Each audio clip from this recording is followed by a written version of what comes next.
Celebrating Black history, a local woman is one of many unsung heroes of the civil rights movement. Janie Price was born in Lincolnville, which at the time was the black township adjacent to downtown St. Augustine.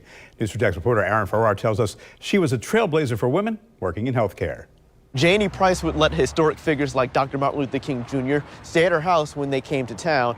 But that kind of hospitality back then came with a lot of danger. For example, the KKK was known to drive through her neighborhood and threaten to either bomb or shoot up homes in that area. Mrs. Janie Price believed being a nurse was her calling. I used to go around the neighborhood looking after people. Price grew up to become a nurse and never backed down from challenges she faced. Price was one of the first black nurses at Flagler Hospital during the Jim Crow era. I always wanted to take care of people. But she left her job as a registered nurse there when she was denied equal pay.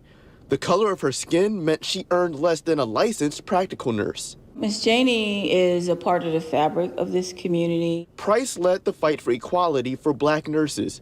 Eventually, she became the school nurse at her alma mater, Excelsior High School, the only high school for black kids at the time. That building is now the Lincolnville Museum and Cultural Center, where Gail Phillips is the executive director. Price was active in the civil rights movement in St. Augustine.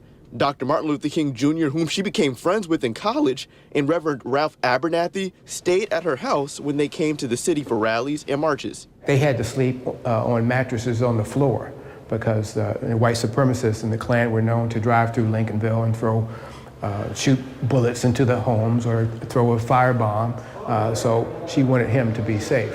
Lenny Foster included Price in his Where We Stand exhibit, which is on display inside the St. Johns County Administrative Building until April, using this illustration to explain when the KKK flipped Price's car upside down.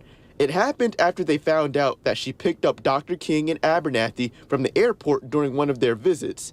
In a move meant to intimidate her, Price proved she would not be swayed. She drove the car around town, dented up and all, to show and to the white supremacists and the Klan that she was not afraid.